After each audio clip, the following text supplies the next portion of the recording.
नमस्कार, KTV news में आपका स्वागत है। मैं हूं स्तुति और आइए एक नजर डालते हैं शहर की प्रमुख सुर्खियों पर। कोविड संक्रमण की रोकथाम हेतु आयोजित टीका उत्सव के संबंध में मुख्यमंत्री ने जनता के नाम एक संदेश किया जारी।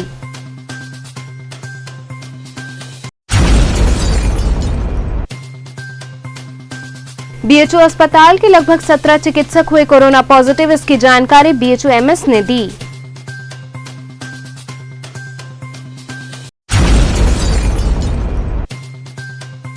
काशी विश्वनाथ ज्ञानवापी मामले में मुकदमा दाखिल करने वाले हरिहर पांडे को मिली जान से मारने की धमकी।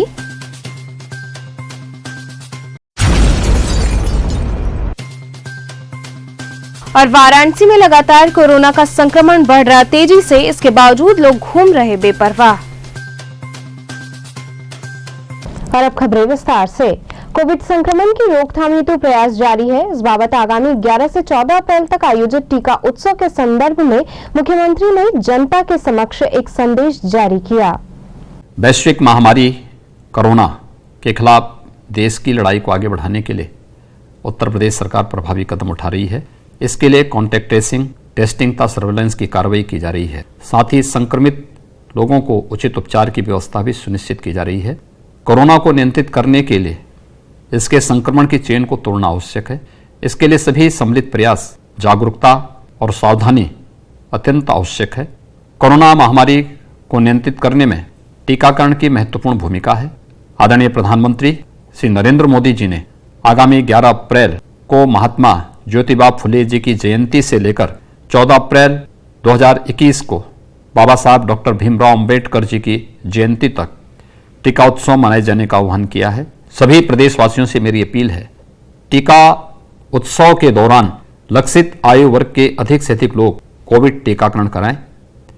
टीकाकरण के बाद भी सावधानी जरूरी है, इसलिए सभी से अपील है कि वे सोशल डिस्टेंसिंग का पालन करते हुए पूरी सावधानी के साथ 2 गज की दूरी, मास्क है जरूरी का अनुपालन सख्ती से करें। मुझे पूर्ण विश्वास है कि आप सभी के सम्मिलित सहयोग से हम वैश्विक महामारी कोविड-19 के खिलाफ जंग को जीतने में अवश्य सफल होंगे। जय हिंद। BHO अस्पताल के लगभग 17 चिकित्सक कोरोना पॉजिटिव हो गए हैं, इसकी जानकारी BHO MS ने दी। वाराणसी में कोरोना संक्रमण की रफ्तार इस कदर तेज होती जा रही है, जिसका अंदाजा इसी बात से लगाया जा सकता है कि अब तक सिर्फ BHO अस्पताल में ही ड्यूटीरत 17 डॉक्टर कोरोना संक्रमित हो चुके हैं और आगे भी ये संख्या बढ़ सकती है। इस बात की जानकारी खुद BHO अस्पताल के चिकित्सा अधीक्षक डॉक्टर SK माथुर ने CM योगी आदित्यनाथ के साथ BHO के केंद्रीय कार्यालय में स्थित समिति कक्ष में कोरोना पर समीक्षा बैठक के बाद बाहर निकल कर दी। उन्होंने बताया कि संक्रमित लोगों के परिजन डॉक्टर और नर्सेस से मिलने आ रहे हैं, जिससे डॉक्टर और बाकी स्टाफ भी संक्रमित हो रहे हैं, लेकिन इसके बावजूद BHO में स्वास्थ्य सेवाएं जारी हैं। मिले सभी संक्रमित डॉक्टर आइसोलेट कर दिए गए हैं। उन्होंने ये भी जानकारी दी कि CM योगी आदित्यनाथ ने वैक्सीन की पूरी तरह से उपलब्धता पर आश्वासन दिया है। साथ में ये भी बताया कि CM योगी आदित्यनाथ ने मीटिंग के दौरान ज्यादा से ज्यादा टेस्ट करने पर जोर दिया और उसके लिए BHO को अलग से फंड भी उपलब्ध कराने का भरोसा दिलाया है। उन्होंने बताया कि अभी तक सिर्फ एक बार ही छोटा फंड BHO को राज्य सरकार की ओर से मिला है, बाकी केंद्र सरकार की ओर से मिले फंड के मुताबिक कार्य किया जा रहा है। खास तौर पे उनका ये था कि जो पेशेंट्स की ट्रेसिंग हो रही है, कंटेनमेंट जोन पे दिया करा जाए और ट्रेसिंग हो रही है तो उनका स्टेटस मालूम किया जाए, मतलब टेस्टिंग पे जोर दिया जाए, वैक्सीनेशन को बढ़ाया जाए, काफ़ी कुछ पूरे जनपद में पूरी तरह से उसको बढ़ाया जाए। तो ख़ास चीज़ इसी पे है ताकि जो जितनी तेज़ी से पूरी जगहों पे फैल रहा है उसको बहुत कम किया जा सके। प्रधानमंत्री जी का भी यही कहना है कि टेस्टिंग की जाए, लोगों को आइडेंटिफाई किया जाए और तुरंत उन पर सर BHO का जो अस्पताल है, L3 हॉस्पिटल है, सबसे अत्याधुनिक अस्पताल है, सबसे ज़्यादा बोझ यहाँ पर रहता है जी। तो ऐसे में कितना तैयार है, कितना लोग इस समय सबसे ज़्यादा भीड़ बढ़ रही है? BHO के आपके अस्पताल को लेकर कोई खास दिशा निर्देश? नहीं, उन्होंने यही कहा कि जिस तरह से हम लोगों ने इतना अच्छा काम किया है अभी भी, और मैक्सिमम आपने जो शब्द बोला कि बोझ है, वास्तव में ये हमारे ऊपर कार्य है एक जो हमको करना ही है। और ये हुआ कि उनका एक ख़ास चीज़ पे कहना था कि ये केवल वाराणसी का एक अस्पताल नहीं है, ये पूरे पूर्वी उत्तर प्रदेश का एक अस्पताल है जिसमें बिहार से और दूसरी जगहों से लोग आ रहे हैं। तो हमारे ऊपर जो जिम्मेदारी है उसको हम बखूबी निभा रहे हैं। और जो फंड्स की जो दिक्कतें आती हैं, जिसको लेकर के अभी तक हमको कभी भी कहीं से फंड नहीं मिला है, तो मुख्यमंत्री जी ने कहा है कि वो इस बारे में पूरी कोशिश करेंगे कि स्पेशली टेस्टिंग के लिए वो ज़रूर से फंड्स की उपलब्धता करा सकेंगे। क्या तो इसमें कुछ दिक्कतें आई हैं फंड्स को लेकर के? देखिए, अभी तक अस्पताल ने किसी तरह की कोई दिक्कत नहीं होने दी। खास बात यह है कि इस अस्पताल ने जितना काम किया है, जबकि इसको सरकार से, केंद्रीय सरकार से जो कुछ भी फंड मिला है उसी में हम लोगों ने सारा कुछ किया है, टेस्टिंग भी करी है। और उसके अलावा हमको कुछ फंड एक सरकार से मिला था, राज्य सरकार की तरफ से मिला था। वो बहुत एक छोटा सा फंड था, ज़रूर मिला। हर फंड से की इम्पोर्टेंस होती है, सबसे सहायता मिलती है, लेकिन मेजर जो फंड था वो BHU का अपना था, जो केंद्र सरकार से जो हमारे यहाँ बेड्स के लिए मिलता है उसी से हमने किया है। देखिए, खास बात यह है कि इसमें कोई दो राय नहीं है कि डॉक्टर्स और दूसरा स्टाफ संक्रमित नहीं हुआ है, ज़रूर हुए हैं। और हुए इस वजह से हैं कि वो जो इस तरह से यहाँ मरीज़ों के लिए कार्य कर रहे हैं, और ये बिल्कुल एक फैक्ट है, इसको कोई नकार नहीं सकता है। जिस तरह से हम लोगों ने ऑपरेशंस जारी रखे, जिस तरह से हमने OPD सर्विसेज जारी रखी, तो ये एक ऐसी स्थिति थी जिसमें मरीज़ संक्रमित था, मरीज़ के रिश्तेदार संक्रमित थे, ज़्यादा से ज़्यादा वो मिलने आ रहे हैं, उसके कांटेक्ट में आ रहे हैं, मरीज़ को संक्रमित कर रहे हैं। डॉक्टर्स और नर्सेस को उन्होंने संक्रमित किया और इस वजह से संक्रमित हुए। इस समय सर कितने डॉक्टर हैं जो संक्रमित हैं? आज की तारीख में 17 डॉक्टर्स, तो जिनको अभी हमने, जिनको होम आइसोलेशन में वो रह नहीं सकते क्योंकि वो हॉस्टल्स में रहते हैं, उनको हमने अपने यहाँ रखा हुआ है। लेकिन संक्रमित डॉक्टर्स की और दूसरे स्टाफ की संख्या इससे कहीं ज़्यादा है। काशी विश्वनाथ ज्ञानवापी मामले में मुकदमा दाखिल करने वाले हरिहर पांडे को जान से मारने की धमकी मिली। प्राचीन मूर्ति स्वयंभू ज्योतिर्लिंग लॉर्ड विश्वेश्वर नाथ की ओर से अदालत में मुकदमा दायर करने वाले लक्सा के औरंगाबाद निवासी हरिहर पांडे को फोन कर जान से मारने की धमकी देने का मामला सामने आया है। इस बाबत हरिहर पांडे की शिकायत के आधार पर उनकी सुरक्षा में एक गनर को लगाया गया है। दरअसल 2 दिन पूर्व काशी विश्वनाथ ज्ञानवापी के मामले में मंदिर पक्ष के वादी हरिहर पांडे को फैसला आने के बाद किसी ने जान से मारने की धमकी दी है। पीड़ित ने बताया कि कोर्ट का फैसला आने के बाद धमकी दी गई है। इस बाबत हरिहर पांडे ने पुलिस से शिकायत की, तो शिकायत के बाद उन्हें सुरक्षा दी गई है। उन्होंने बताया कि 8 अप्रैल की रात मोबाइल पर कॉल कर खुद को दाल मंडी का यासीन बताने वाले ने जान से मारने की धमकी दी है। मैं काशी ज्ञानवापी वाद का, मुकदमे का प्रमुख वादी हूँ और जिसके संबंध में दिनांक 8/4 सन 2021 को पुरातत्व विभाग द्वारा जांच कराए जाने के संबंध में माननीय न्यायालय ने, स्थानीय जिला न्यायालय ने जो निर्णय दिया है, उस निर्णय से मैं अति प्रफुल्लित हूँ और मैं चाहता हूँ कि उसका पुरातत्व विभाग द्वारा जांच हो। इस संदर्भ में मैं एक बात कहना चाहता हूँ। 8 तारीख को मुकदमे का फैसला आया है। शाम को 4 बजे मैं अपने घर आया हूँ। 5 बजे अनरीड मोबाइल नंबर से मुझे एक आदमी ने फ़ोन किया। पहले उसने मुझे नमस्कार किया, उसके बाद मुबारकबाद दिया, उसके बाद कहा कि ये फैसला आपके लिए तो अच्छा है लेकिन वास्तव में देखा जाए तो अच्छा नहीं है और पुरातत्व विभाग वाले न जांच कर पाएंगे, न आप जांच करा पाएंगे, न वह रहेंगे न आप रहेंगे। इतने पर थोड़ी सी मुझे संदेह हुआ तो मैं उससे पूछा, कहाँ से बोल रहे हो, कौन बोल रहे हो? बस कहा कि यही समझ लीजिए दाल मंडी चौक से बोल रहा हूँ, कहकर वो अनरीड नंबर काट दिया। इसके बारे में मैंने वाराणसी के पुलिस कमिश्नर साहब को सवेरे कल दिनांक 9/4 को इत्तला किया। फिर CO दशा सुमेध आए और प्रशासन के लोग सक्रिय हुए। अब आप क्या चाहते हैं? क्या डर लग रहा है क्या आपको? नहीं, मुझे तो डर नहीं है। मैं तो एक बात कहता हूँ कि अगर उनको मेरे खून का प्यास है तो मस्जिद हटा लें, मेरा खून ले लें, मेरा प्राण ले लें, मैं तैयार हूँ। लेकिन मस्जिद तो हटेगा, मैं किसी सूरत में मस्जिद उस पर रहने नहीं दूँगा। न मुझे इनके धमकियों का डर है, न इनके हत्याओं का डर है, जबकि ये हत्या करने में माहिर हैं, ये अपराध करने में माहिर हैं। मैं उनके अपराध और मैं उनकी हत्या से कदापि विचलित नहीं हूँ। वाराणसी में लगातार कोरोना का संक्रमण तेजी से बढ़ रहा है। इसके बावजूद लोग बेपरवाह घूमते नजर आ रहे हैं। वाराणसी सहित पूरे उत्तर प्रदेश में कोविड-19 के मामले लगातार बढ़ रहे हैं। बीते 24 घंटे में वाराणसी में 929 मामले आ चुके हैं। वाराणसी में लगातार बढ़ते हुए मामलों के बाद जिला प्रशासन के सतर्क होने के बावजूद बस स्टैंड, रेलवे स्टेशन व भीड़-भाड़ वाले स्थानों पर लोग बिना मास्क के घूमते हुए दिखाई पड़ जा रहे हैं। जिला प्रशासन ने नाइट कर्फ्यू लगाने व धारा 144 लागू किए जाने के बाद भी जिला प्रशासन द्वारा नाइट कर्फ्यू लगाने व धारा 144 लागू किए जाने के बाद भी लोग बेपरवाह बेफिक्र घूमते दिखाई दे रहे हैं। वो कोविड-19 के संक्रमण को दावत दे रहे हैं।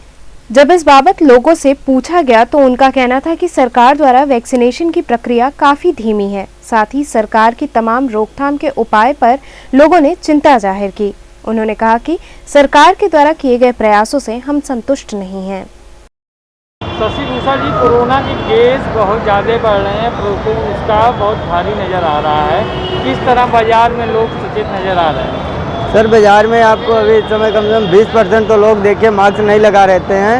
बाकी हम तो जब भी घर से निकलते हैं मास्क लेके निकलते हैं, बाइक चलाते हैं तो भी मास्क लगा के रखते हैं। तो क्या कहेंगे लोग जो नहीं मास्क लगा रहे हैं, क्या कहेंगे? सर, उनके लिए यही संदेश है कि वो अपनी सुरक्षा स्वयं अपने लिए नहीं, कम से कम दूसरे की सुरक्षा के लिए तो लगाएं।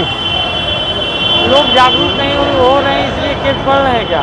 सर, ये केस तो बढ़ ही रहे हैं, ऐसा नहीं है कि नहीं बढ़ रहा है, केस तो बढ़ ही रहे हैं। क्योंकि जो अभी हम लोग होटेलियर जॉब कर रहे थे, जहाँ से होटेलियर जॉब कर रहे थे वहाँ पे इसी के कोरोना के ही चलते 20% सैलरी काटी जा रही थी और अब इस समय जो है फिर स्टाफ कम किए जा रहे हैं। तो समस्याएं आ रही हैं। ये समस्या तो आ ही रही है। समस्या तो जहाँ जिसका सैलरी जो था 20% 30% सैलरी काट ले रहे हैं। हर एक चीज़ आपका महंगा हो गया है। पहले आपका रिफाइंड 110 रुपये था, इस समय 140 रुपये है बताया, और उसमें सैलरी काट के मिल रहा है। हम लोग को क्या करेंगे? कोरोना के केसेस बढ़ रहे हैं, लोगों में लापरवाही देखी जा रही, क्या कहेंगे? सर, यहाँ पे तो बहुत सारे लोग बिना मास्क ही चल रहे हैं। देखिए सर, इधर बिना मास्क चल रहे हैं। अब क्या किसी को कितना समझाएंगे? यहाँ पे तो लगभग पहले की अपेक्षा तो बहुत ज़्यादा है। यहाँ प्रशासन तो बहुत टाइट है यहाँ पे, और देखा जा रहा है कि सुनने में आ रहा है कि बम्बई से लोग वापसी आ रहे हैं। लॉकडाउन के वहाँ पे लॉकडाउन शायद लग चुका है। अब इसके जी क्या लगता है, बिना मास्क के अगर लोग घूमते हैं, अगर ऐसे लोग हैं तो उनके साथ कार्रवाई क्या करनी चाहिए? सर, इनके लिए तो वही है, जुर्माना लगाया जाए, मिनिमम कहकर जुर्माना लगाया जाए कि जो आदमी भर सके। नहीं, वजह नहीं है, थोड़ा सा क्योंकि मास्क जो है जरूरी है। बिना मास्क के आप जो है सड़क पर घूम रहे हैं और बात कर रहे हैं। बनास शहर में पता है संक्रमित मरीजों की संख्या कितनी आज है? कितने मरीज बनास में पाए गए हैं आज? अब तो रोजे पेपर देख ही रहे। रोज आपको पता है कि मरीज मिल रहे हैं, उसके बावजूद बिना मास्क के आप खड़े हैं। आप खुद बीमार होंगे, ये कई हजार लोग बीमार भी करेंगे। कोरोना से डर नहीं लगता है आपको? अरे अब पूरे वैक्सीन लगवा लिए कल का। वैक्सीन लगवा दिए, वैक्सीन लगवाने के बावजूद जो है बिना मास्क के आप घूम रहे हैं, टहल रहे हैं। अरे तो और भी तो आदमी लोग हैं, कई लोग तो नहीं लगाए हैं, अब खाली एक आदमी को पीछे। आप ही की तरह तमाम लोग और हैं जो ऐसे ही बात करते हैं कि हमारे तरह लोग जो है बिना मास्क के हैं, बिना मास्क के आप खड़े हैं, बात कर रहे हैं। ऐसे और मान लीजिए ऐसे रहेंगे तो संक्रमण कैसे रोकेंगे आप? चलिए ठीक है, सब चलेगा, ठीक हो जाएगा, भगवान को। मास्क जो है आप मास्क लगाया था, गाड़ी जाते गाड़ी से गिर गया, गाड़ी टूट गया और मास्क की डोरी टूट गई और गाड़ी से कपड़े भी गिर गए। देख लीजिए, टूटा हुआ गाड़ी भी है, दिखा दीजिए। पातालपुरी मठ में चल रही मानस नवाहन पारायण व श्री राम कथा ज्ञान यज्ञ का विश्राम दिवस आनंदोत्सव के रूप में मनाया गया। ईश्वरगंगे स्थित पातालपुरी मठ में अखिल भारतीय मानस प्रचार समिति द्वारा चल रही 9 दिवसीय मानस नवाहन पारायण व श्री राम कथा ज्ञान यज्ञ का विश्राम हुआ। इस अवसर को आनंदोत्सव के रूप में मनाते हुए प्रभु श्री राम का राज्याभिषेक किया गया। इस अवसर पर प्रभु श्री राम, लक्ष्मण, भरत, शत्रुघ्न, हनुमान व मां जानकी की आकर्षक झांकी सजाई गई व नवाहन पारायण का पाठ किया गया। आए हुए भक्तों ने भगवान का आशीर्वाद लिया। आयोजकों ने बताया कि इस आयोजन का यह 33वां वर्ष है। यह आयोजन हर वर्ष टाउन हॉल में आयोजित किया जाता है, लेकिन कोरोना काल के कारण इस कार्यक्रम को शासन के निर्देशानुसार पातालपुरी मठ में संपन्न कराया गया है और अपने देश प्रदेश की खुशहाली के लिए भगवान से प्रार्थना की गई है। इस अवसर पर महंत बालकदास, रविशंकर सिंह, डॉक्टर परमहंस दुबे, श्याम सुंदर सिंह, राजू वर्मा इत्यादि लोग उपस्थित रहे। ये अखिल भारतीय मानस प्रचार समिति टाउन हॉल के माध्यम से यह 9 दिवसीय भगवान की पावन कथा और मानस पाठ का आयोजन चल रहा है, जो कि आज इस कथा का विश्राम दिवस है। कल हवन होगा। अनवरत 9 दिन तक लगातार सुबह 8 बजे से लेकर के 2 बजे तक पाठ चलता रहा। उसके बाद शाम को 5 से 9 कथा चल रही है, जो कि अनेक वक्ताओं के माध्यम से कथा का आगाज होता रहा है। आज कथा का विश्राम दिवस है, क्योंकि कोरोना काल के कारण जो सरकार की गाइडलाइन हुई उसमें 9 बजे कर्फ्यू लगा दिया गया था। उस कारण से यह छोटे में कार्यक्रम को किया गया है। इस बार टाउन हॉल में ना करके पातालपुरी मठ पर यह कार्यक्रम को रखा गया कि यह अनुष्ठान है और अनुष्ठान बंद ना हो, अनवरत चलते रहें। यह 23वां वर्ष से कार्यक्रम का है, इसलिए जो है यह कार्यक्रम 43वां वर्ष है, तो कार्यक्रम चलता रहे। ऐसी स्थिति पर यह दिव्य कार्यक्रम आज इसका समापन। आज ये 9 दिवसीय मानस नवान्न पारायण और श्री राम कथा ज्ञान यज्ञ, जो कि 2 अप्रैल से यहाँ पातालपुरी मठ में चल रहा है, आज उसका विश्राम है, विश्राम दिवस है। तो आज आनंदोत्सव के रूप में श्री राम राज्याभिषेक उत्सव के साथ मनाया गया, जिसमें राम, लक्ष्मण, भरत, शत्रुघ्न, माता जानकी और हनुमान जी का स्वरूप का दर्शन आज सभी लोगों ने प्राप्त किया है। और आज सायंकाल पंडित मदन मोहन मिश्र जी का प्रवचन होगा, तदुपरांत कल हवन होगा, उसके पश्चात इसका विश्राम होगा कार्यक्रम का। क्या संदेश देते इस कार्यक्रम के माध्यम से? ये आयोजन लगभग 32 वर्षों से हो रहा है, ये 33वां वर्ष है और ये जन जन के कल्याणार्थ ये आयोजन होता आ रहा है। और आज इतनी विषम परिस्थिति में ये आयोजन तो ऐसे टाउन हॉल में होता रहा है, लेकिन आज जिस प्रकार से कोरोना का बढ़ता प्रकोप को देखते हुए ये आयोजन इस बार पातालपुरी मठ में हो रहा है और महाराज जी का बहुत ही सहयोग है, महंत बालकदास जी का। यहाँ रुकेंगे एक छोटे से ब्रेक के लिए, आप बने रहिए KTV के साथ।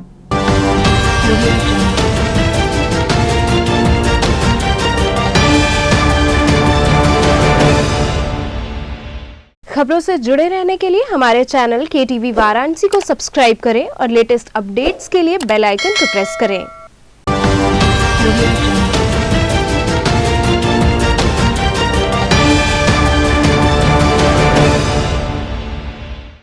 ब्रेक के बाद आपका स्वागत है। PM आवास योजना के तहत आवंटित आवास तोड़ने के नोटिस के विरोध में छतरीपुर के लोग धरने पर बैठे। प्रधानमंत्री आवास योजना के तहत छतरीपुर ग्राम में 11 आवास आवंटित हुए। कुछ दिनों पहले नगर आयुक्त की तरफ से उन आवासों को तोड़ने की नोटिस जारी की गई। इसे सुनने के बाद वहां के निवासी काफी घबरा गए और अनिश्चितकालीन धरने पर बैठ गए। वहीं अनिल कुमार ने बताया कि भविष्य में कोई कानूनी अड़चन न आ सके तथा अधिकारी वरुणापार जोन की तरफ से जारी नोटिस निरस्त की जाए।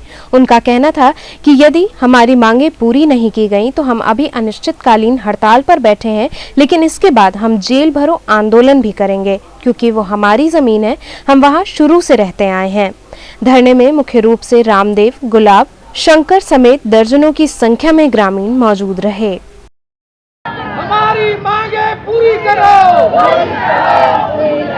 हमारी मांगे पूरी करो। ये द्रविड़ कार्यालय का मैं वहाँ का महंत हूँ और हमारे ग्रामवासियों का गांव उजाड़ने का जो नोटिस दिया गया है ये गलत है और बेतथ्य बेबुनियाद है। हम 4 पीढ़ियों से वहाँ रह रहे हैं, हमारे बच्चे आबाद होते चले आ रहे हैं, हम पुश्तैनी वहाँ पर रहते हैं और मोदी सरकार ने मुझे आवास दिया है उस आवास को भी तोड़ने की जो साजिश रची जा रही है, ये गलत बात है। क्योंकि यह सरकार मुझे रहने के लिए आवास दिया, और क्या इनके अधिकारी तोड़ने का काम करेंगे? ये अच्छी बात नहीं है। ये नगर आयुक्त हमको जो उजाड़ने का काम कर रहे हैं, अच्छी बात नहीं है। क्या इनके पास बाल बच्चे नहीं हैं? क्या यह इस धरती से आबाद नहीं है? ये भी कहीं रहे होंगे, रहते होंगे, इनके बाल बच्चे भी रहते होंगे। मैं उनसे यही आग्रह करता हूं कि अपनी नोटिस वापस लें, हमारा आवास बरकरार रहे, हम वहीं पर रहेंगे। आजीवन हम रहते आए हैं। आवास है आपका किस जगह? ग्राम छतरीपुर, ग्राम छतरीपुर में द्रविड़ बस्ती है, वहाँ हम रहते हैं और वहीं पर हमारा कार्यालय है। हम धर्म का काम वहीं से देखते चले। इसकी नोटिस है कैसा हटाने के लिए, क्या लिखा है उसमें? दब या नोटिस दो। नोटिस 50 ऐसा है कि हमको मुहैया कराया गया मोदी सरकार के, इस भाजपा सरकार में आप प्रधानमंत्री जी हैं, उनकी योजना चली है। उस योजना के अंतर्गत हमको जो है आवास मिले हैं, करीब 40-50 आवास हैं। वो सारे आवास हमारा उसी नंबर पर है, 323 अराजी नंबर 323 पर ही हम स्थित हैं और उसी में आबाद रहे हैं।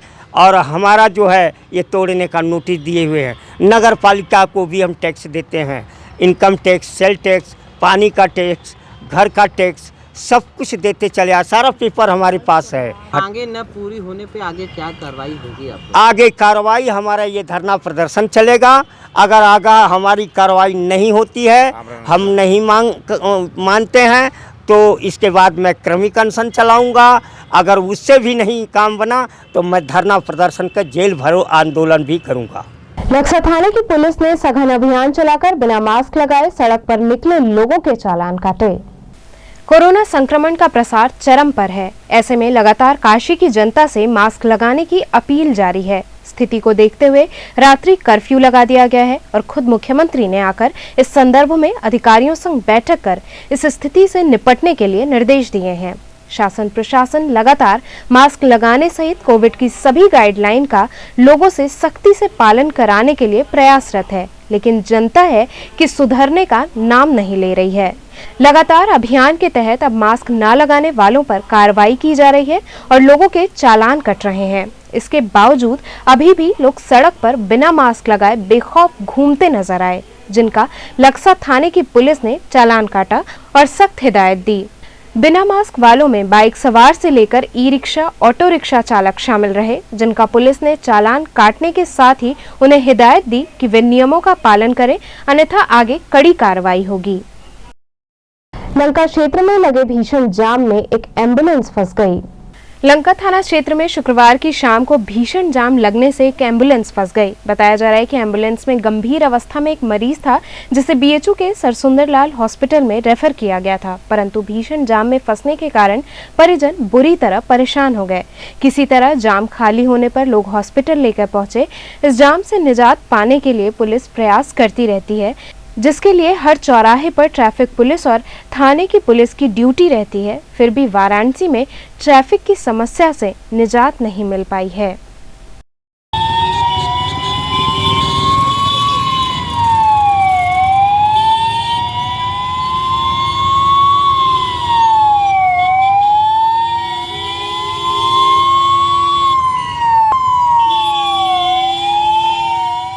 कबीरचौरा स्थित गुरुकुल में तबला सम्राट शारदा सहाय की जयंती मनाई गई।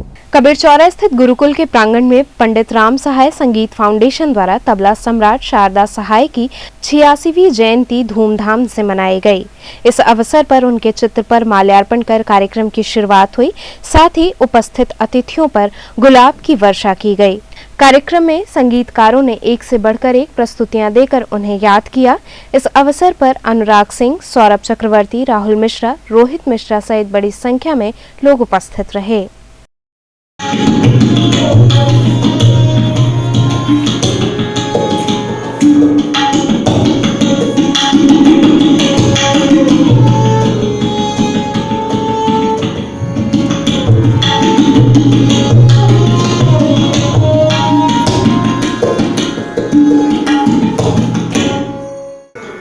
जो कार्यक्रम है वो हमारे नाना पंडित शारदा सहाय जी के 86वें जन्म दिवस के अवसर पे है और ICCR फाउंडेशन डे का आज मनाते हैं पूरे दुनिया में, जहाँ जहाँ भी ICCR का है। तो ये कार्यक्रम हम लोग ने गुलाब बाड़ी, एक तरह से जो कलाकार लोग इतने दिन से बैठे थे, जो कोई कार्यक्रम नहीं, कुछ भी नहीं, कोविड की वजह से, तो सभी लोग का मन थोड़ा बड़ा टूट गया था। तो एक तरह का एक गैदरिंग भी है कलाकारों का, जो कि हम लोग पूरा प्रोटोकॉल के तहत ही कर रहे हैं, मास्क और इन सब के साथ। तो ज़रूरी नहीं है कि मतलब डिस्टेंसिंग हो, चाहिए जो भी प्रोटोकॉल्स हैं वो लेके कलाकार को अपने काम को आगे बढ़ाना चाहिए धीरे धीरे, जैसे भी कर रहे हैं वो लोग, लेकिन हाँ पूरे प्रिकॉशंस के साथ। तो यही एक तरह का संदेश है आज।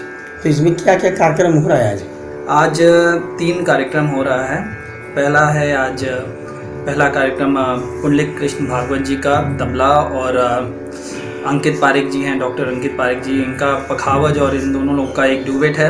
अनीश मिश्रा जी सारंगी बजा रहे हैं साथ में। उसके बाद हम लोग अपने नाना जी को ट्रिब्यूट देंगे, कुछ ठुमरी, दादरा और होरी की ठुमरी से।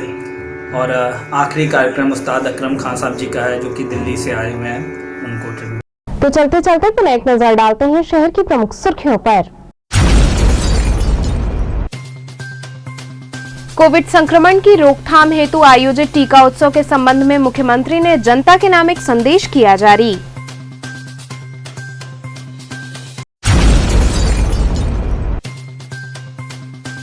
BHO अस्पताल के लगभग 17 चिकित्सक हुए कोरोना पॉजिटिव, इसकी जानकारी BHO MS ने दी।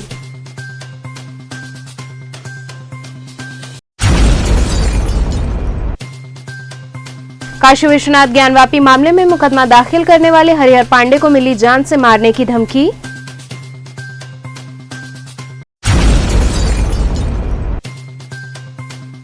और वाराणसी में लगातार कोरोना का संक्रमण बढ़ रहा तेजी से, इसके बावजूद लोग घूम रहे बेपरवाह। तो ये थे आज के समाचार, कल फिर होगी मुलाकात, तब तक के लिए नमस्कार।